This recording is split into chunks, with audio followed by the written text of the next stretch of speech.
السلام علیکم ورحمۃ اللہ وبرکاتہ۔ اعوذ باللہ من الشیطان الرجیم، بسم اللہ الرحمن الرحیم۔ رب اشرح لی صدری ویسر لی امری واحلل عقدۃ من لسانی یفقہوا قولی رب زدنی علما اللہم فقہنا فی الدین۔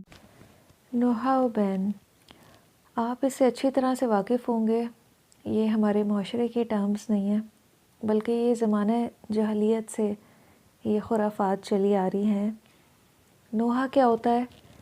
میت پر اس کے عزیز و اقارب کا زور زور سے رونا، چیخنا چلانا اور مردے کا نام لے کر مختلف کلمات ادا کرنا، نیز بال نوچ کر، خود کو مار کر، گریبان پھاڑ کر، بے صبری اور دیوانگی کا مظاہرہ کرنا، یہ سب نوحہ و بین یا ماتم کرنا کہلاتا ہے۔ اور بڑے دکھ کی بات ہے کہ ہمارے دیہاتی علاقوں میں ابھی بھی نوحہ و بین کو باقاعدہ ایک رسم کے طور پر سر انجام دیا جاتا ہے، جس میں کچھ خواتین ٹولیوں کی شکل میں ایک دوسرے کے آمنے سامنے بیٹھ جاتی ہیں اور اونچی آواز میں اپنے غم کا اظہار کرتی ہیں، مرحوم کی باتیں کرتی ہیں، اس کی جدائی میں شرکیہ کلمات بولتی ہیں اور ساتھ ساتھ بال نوچنا، شکوے بھرے کلمات دہرانا، اور بسا اوقات تو یہ کلمات راگ کی شکل اختیار کر لیتے ہیں۔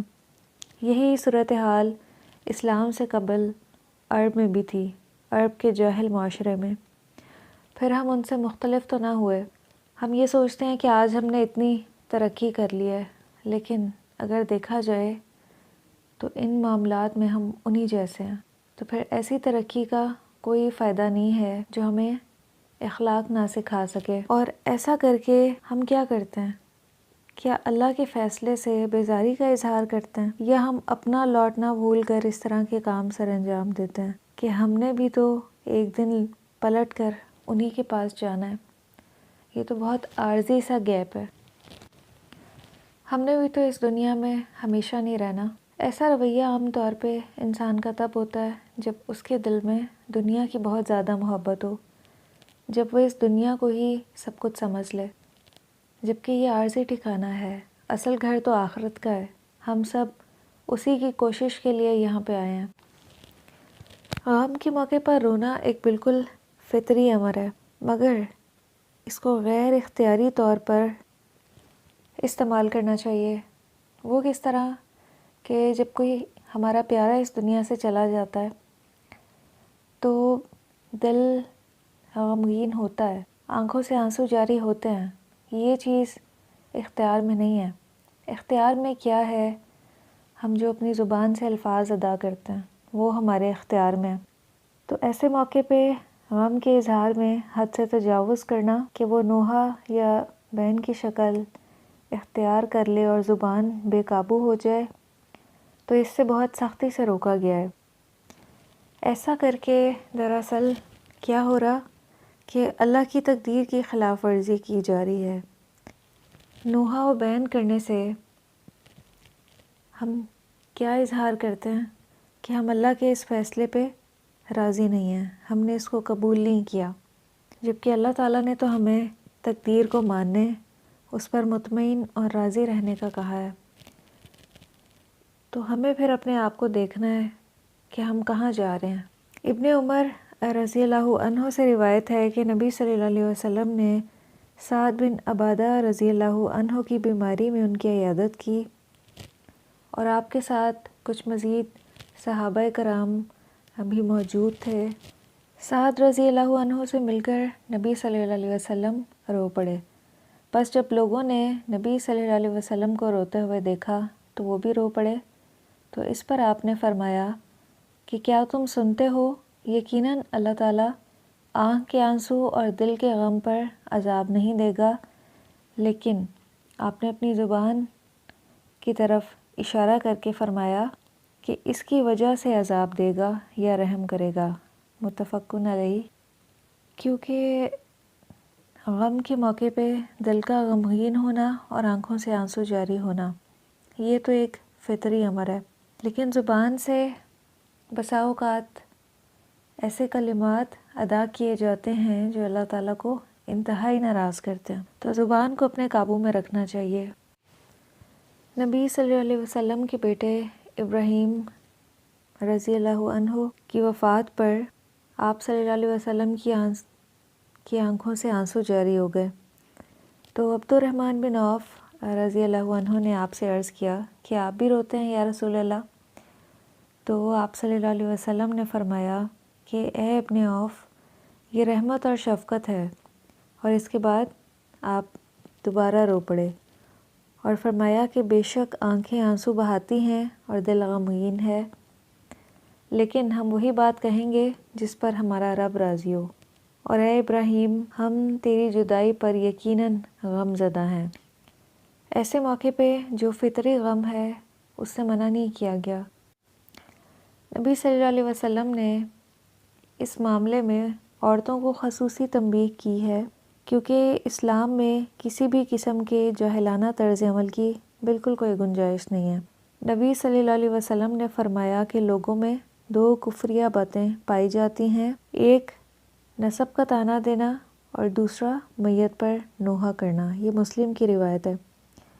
اور ایک اور موقع پر نبی صلی اللہ علیہ وسلم نے فرمایا کہ جس نے منہ پیٹا، گریبان چاک کیا اور جاہلیت کی باتیں کیں، اس کا ہم سے کوئی تعلق نہیں۔ یہ بخاری کی حدیث تھی۔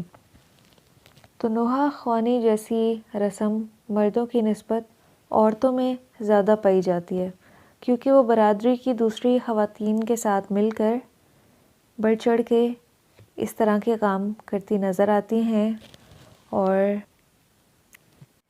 اسی لیے نبی صلی اللہ علیہ وسلم نے خصوصاً عورتوں کو ہی مخاطب کر کے یہ وعید سنائی ہے۔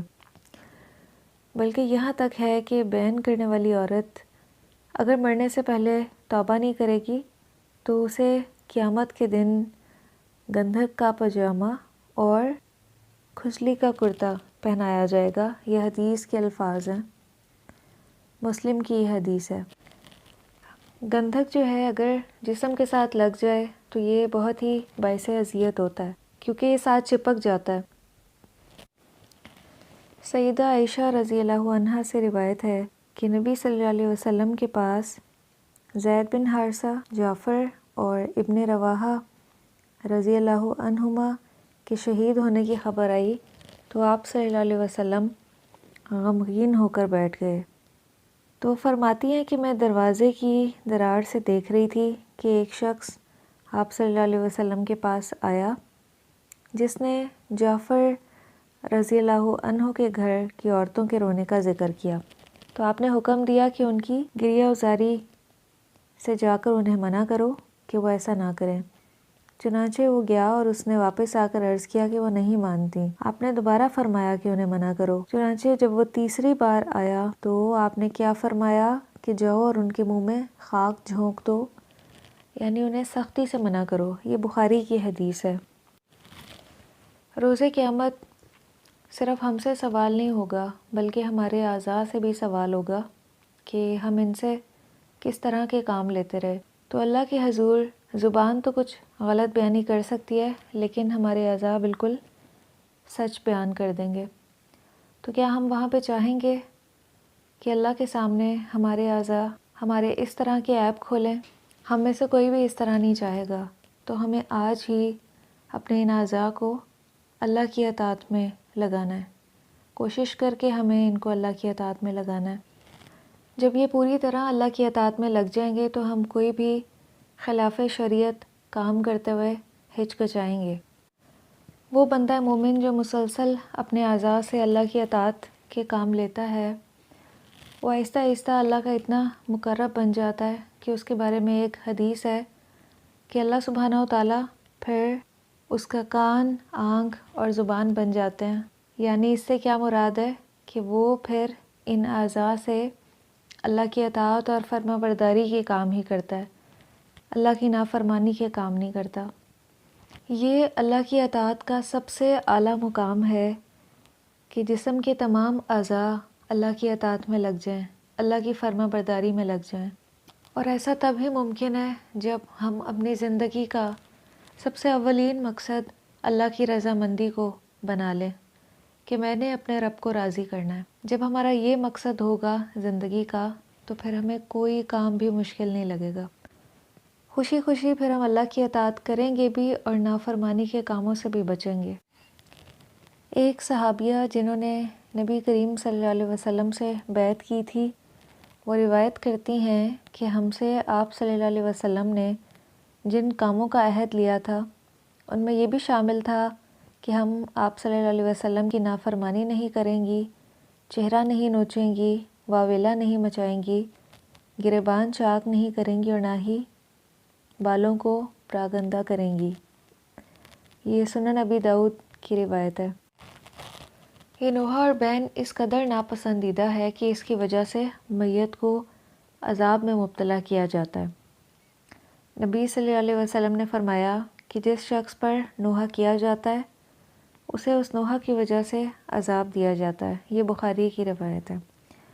اور اس کو کب عذاب دیا جاتا ہے؟ جب وہ اپنی زندگی میں یہ سب کچھ دیکھتا تھا اور اپنے گھر والوں کو اس سے منع نہیں کرتا تھا، تو ایسے شخص کو پھر اس کے مرنے پہ پسلوں کے نوحہ کرنے کی وجہ سے عذاب دیا جاتا ہے۔ اس لیے بھی عذاب دیا جاتا کہ اس نے اپنی غفلت اور جہالت کی وجہ سے اپنے گھر والوں کو ایک بری روش پہ دیکھا اور منع نہیں کیا، یا خود اس نے زندگی میں یہی کام کیا اور پسلوں کے لیے ایک بری مثال چھوڑی کہ پیچھے والوں نے پھر اسی طرز عمل کو اپنایا، یعنی نوحہ کرنے والی۔ تو اسی وجہ سے پھر میت کو بھی عذاب دیا جاتا ہے۔ لیکن اگر وہ خود ایسا نہیں کرتا تھا اور دوسروں کو بھی باز رکھنے کی کوشش کرتا تھا، بلکہ اس نے وصیت بھی کر رکھی تھی کہ میرے بعد اس طرح کا کوئی بھی جاہلانہ کام نہیں کرنا، تو پھر وہ عذاب میں مبتلا نہیں کیا جائے گا، پھر وہ اس سے بری ہوگا، پھر انشاءاللہ اس کی گرفت نہیں ہوگی۔ نبی صلی اللہ علیہ وسلم نے نوحہ و بین کے فعل پہ بہت زیادہ ناپسندیدگی اور ناراضگی کا اظہار فرمایا ہے، تو اس لیے ہمیں ان چیزوں سے بچنے کی بہت زیادہ ضرورت ہے۔ یہ جو خرافات ہیں یہ تقویٰ کے راستے میں، اللہ کی اطاعت کے راستے میں بہت بڑی رکاوٹیں ہیں۔ جب تک ہم ان کو دور نہیں کریں گے ہم سیدھے راستے پہ نہیں چل سکتے۔ یہ سیدھے راستے کی رکاوٹیں ہیں۔ آخر میں ہم دوبارہ ایک بار جائزہ لے لیتے ہیں کہ نبی صلی اللہ علیہ وسلم نے کن کن موقعوں پر نوحہ و بین سے منع فرمایا، اور وہ احادیث اس فعل سے بچنے کے لیے کافی ہوں گی۔ سیدنا جعفر رضی اللہ عنہ کے گھر کی خواتین کے نوحہ و بین کرنے پر آپ نے منع فرمایا۔ ایک عورت کو کسی قبر کے پاس بیٹھ کر رونے اور واویلا کرنے سے نبی صلی اللہ علیہ وسلم نے منع فرمایا تھا اور صبر کرنے کی تلقین کی تھی۔ اسی طرح سیدنا جابر بن عبداللہ رضی اللہ عنہ کے والد جب شہید ہوئے تو اس پر ایک عورت کو چلانے اور رونے سے منع فرمایا اور جاہلیت کی سی باتیں کرنے سے بھی۔ اور اسی طرح نبی صلی اللہ علیہ وسلم کا عورتوں سے بیعت لینا کہ وہ نوحہ اور بین نہیں کریں گی، اس سے بھی واضح ہو جاتا ہے کہ یہ سخت ناپسندیدہ ہے۔ پھر اسی طرح وہ جو روایت ہے کہ سعد بن عبادہ رضی اللہ عنہ کی عیادت کے وقت جب آپ تشریف لے گئے تو آپ نے کیا فرمایا کہ زبان کی بے احتیاطی کی وجہ سے کوئی بھی شخص عذاب میں مبتلا کیا جا سکتا ہے۔ تو یہ سب تنبیہات نوحہ و بین کی مذمت میں آئیں گی اور اس فعل سے بچنے کے لیے کافی ہیں۔ تو نبی صلی اللہ علیہ وسلم کی ان تعلیمات سے یہی ظاہر ہو رہا، اور آپ نے ہمیں سمجھا دیا کہ ہم خود بھی ایسا فعل نہ کریں اور اپنے اہل خانہ کو بھی اس سے بچنے کی تلقین کریں، کیونکہ اگر ہم آج اپنے گھر والوں کو یا اپنے گھر میں سے کسی فرد کو ایسے کسی فعل میں مبتلا دیکھتے ہیں اور ہم اپنی زندگی میں منع نہیں کرتے، تو عین ممکن ہے کہ ہمارے مرنے کے بعد اس کی وجہ سے ہماری پکڑ یا گرفت ہو جائے۔ بخاری کی ایک حدیث سے ہمیں پتہ چلتا ہے، آپ صلی اللہ علیہ وسلم نے فرمایا کہ تم میں سے ہر شخص حاکم ہے اور اس سے اپنی رعیت کے بارے میں سوال ہوگا۔ مرد اپنے گھر والوں پر حاکم ہے اور عورت اپنی اولاد پر، بس ہر شخص حاکم ہے اور اس سے اس بارے میں سوال ہوگا۔ اللہ تعالیٰ سے دعا ہے کہ اللہ تعالیٰ ہمیں ان خرافات سے محفوظ رکھنے کی توفیق دیں، ہم خود بھی اس سے بچیں اور اپنے گھر والوں کو اور اپنی اولاد کو بھی ان تمام چیزوں سے محفوظ رکھنے کی کوشش کریں۔ وآخر دعوانا ان الحمد للہ